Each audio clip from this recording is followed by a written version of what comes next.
Most people will work for 40 years, hand over the best hours of their best decades, and retire at 65 with just enough to get by. Not because they had no choice, but because nobody ever showed them the alternative was within reach. The people who got out early didn't stumble onto some secret. They just ran the numbers that most people walk right past. Marcus and Derek are two guys from Columbus, Ohio, who started from the exact same place. They grew up 3 houses apart on the same street, same public school, same graduating class of 2001. Both landed jobs paying $52,000 a year by age 24. Both rented apartments and had $0 in savings when they started. By 40, Marcus had $11,000 in a savings account, a car payment, and a vague plan to get serious about retirement soon. By 40, Derek had $847,000 invested. Not in crypto, not in some startup his cousin pitched him. In boring, predictable index funds, the kind your grandfather could understand. Derek never earned significantly more than Marcus. His peak salary was $74,000. He never inherited money. He never sold a business. He never got lucky on a stock tip. The gap between $11,000 and $847,000 wasn't built on talent, income, or luck. It was built on one decision Derek made at 26 that Marcus kept putting off, and the compounding effect of that single decision over 14 years. Most people here retire early and picture tech executives or trust fund kids, someone who started with advantages they didn't have, so they stop listening before they hear the part that actually applies to them. Early retirement, real early retirement in your 50s or even your late 40s, isn't a personality type. It's not a salary bracket. It's a math problem, and math problems have answers. The answer is almost offensively simple. Nobody in the financial industry is going to walk you through this calculation, because it ends with you needing them a lot less. Derek figured it out on a Saturday afternoon with a spreadsheet. Marcus is still waiting for the right moment. You're about to see exactly what Derek did, year by year, dollar by dollar, and why the window is still open for you right now, even if you're starting later than you'd like. If you're somewhere between 32 and 52, this section was written specifically for you.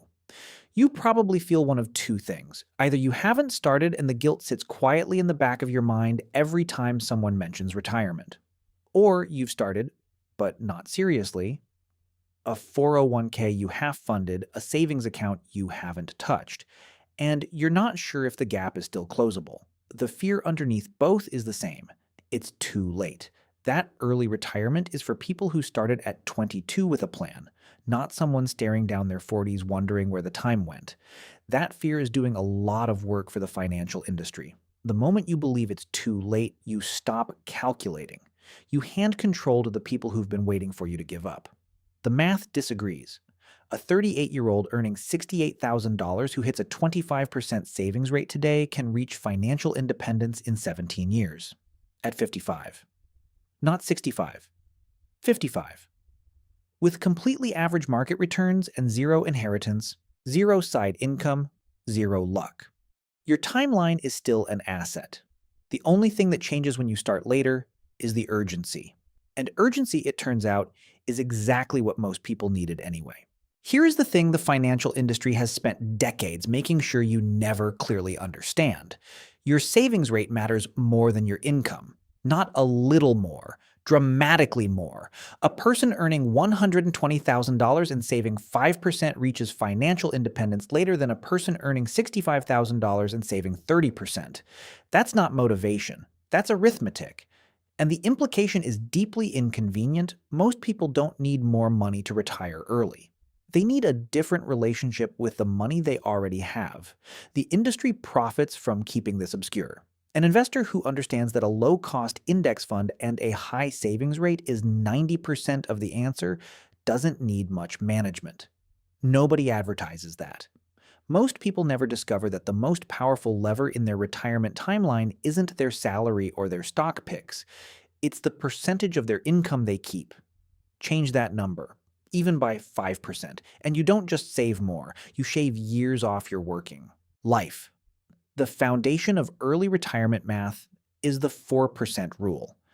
If you have a portfolio large enough that 4% of it covers your annual expenses, you can withdraw that amount every year indefinitely without running out of money.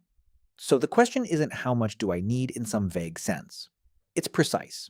What are your annual expenses multiplied by 25? If you spend $48,000 a year, your FIRE number is $1.2 million. Not $3 million, $1.2 million. That's the target. Now watch what savings rate does to the timeline. Take someone earning $65,000, taking home $51,000 after tax. At 10% savings, $5,100 a year, they reach $1.2 million in 46 years. They retire at 70. At 20% savings, $10,200 a year, they reach it in 32 years. They retire at 56. At 30% savings, $15,300 a year, they reach it in 25 years. They retire at 49.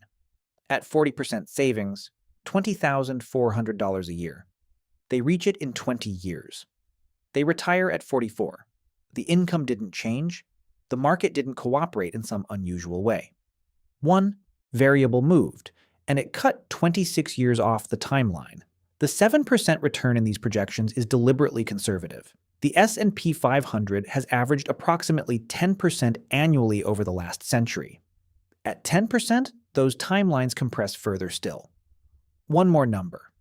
Every $100 per month redirected from spending to investing is worth approximately $120,000 over 25 years at 7% returns. The math on small, consistent redirections is almost violent in its impact over time. Back to Marcus and Derek. Both are 24, earning $52,000 in Columbus, taking home around $40,000 a year. Same apartments, same used cars, same zero financial head start. Derek at 26. Derek reads an article about the FIRE movement on a Tuesday night. He spends a Saturday doing the math. He spends about $28,000 a year. FIRE number is $700,000. He opens a Vanguard account, sets up $1,100 a month in automatic contributions, 28% of his take-home, into a total market index fund, and largely forgets about it. Marcus at 26. Marcus gets a $3,000 raise and upgrades his apartment. He opens a 401k because HR told him to, contributes 3%, enough for the employer match, and thinks of it as basically investing. Age 30. Derek's salary is $58,000. He's redirected both raises, kept his lifestyle flat. Portfolio, $87,000. The contributions are automatic. He barely notices. Marcus earns $61,000. Bigger apartment. New car on a 60-month loan.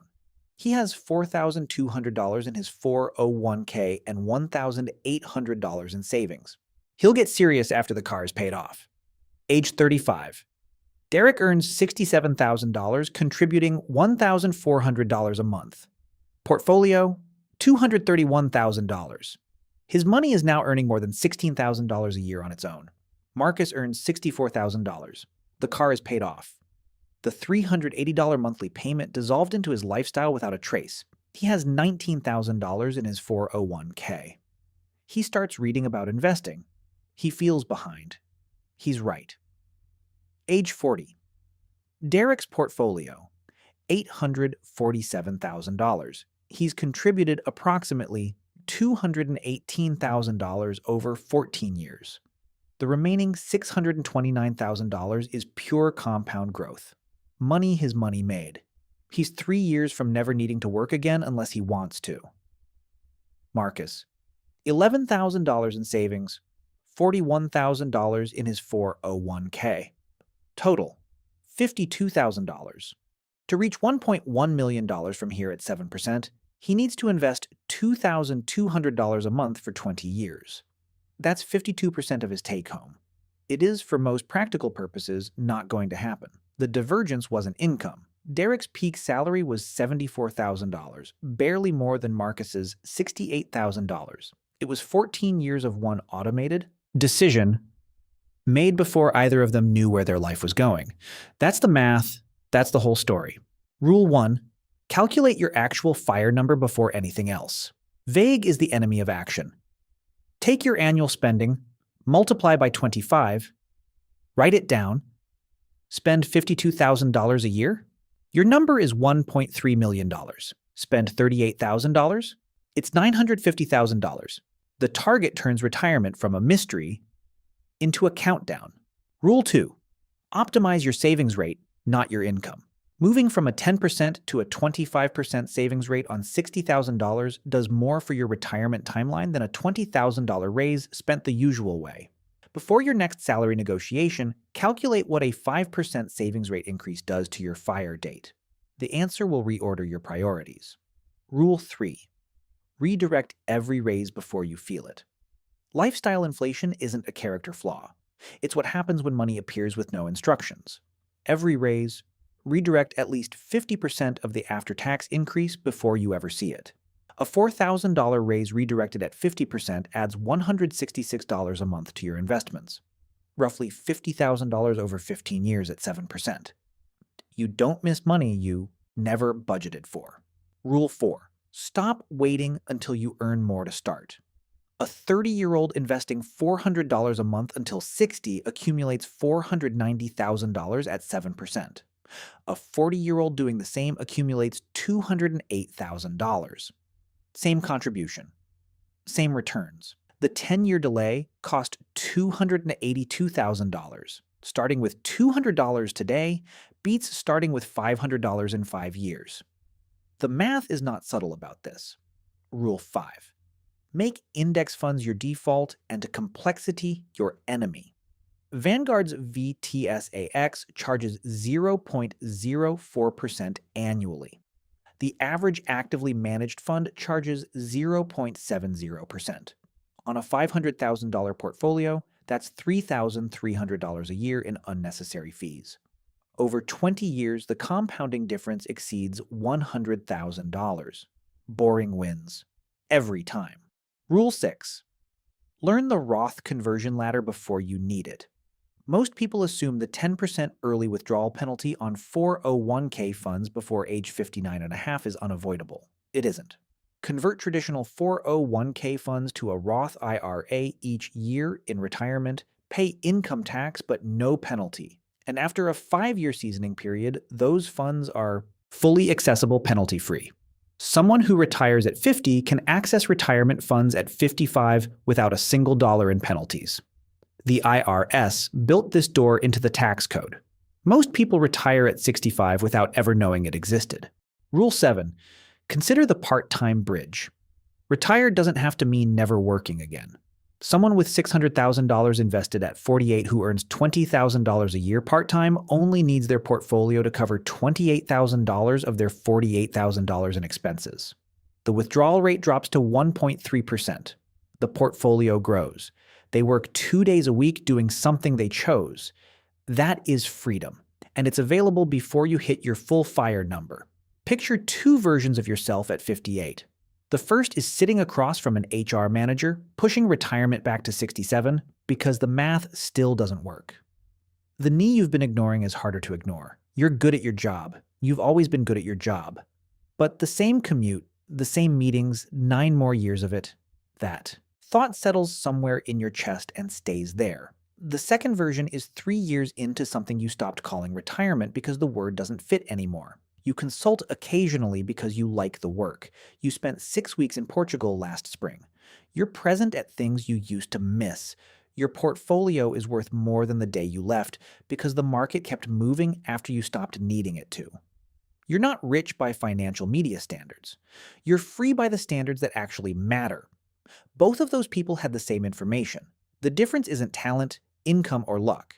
It's whether they ran the numbers. The numbers aren't complicated. The math isn't exclusive. The window isn't closed. The only question is what you do with the Saturday afternoon in front of you.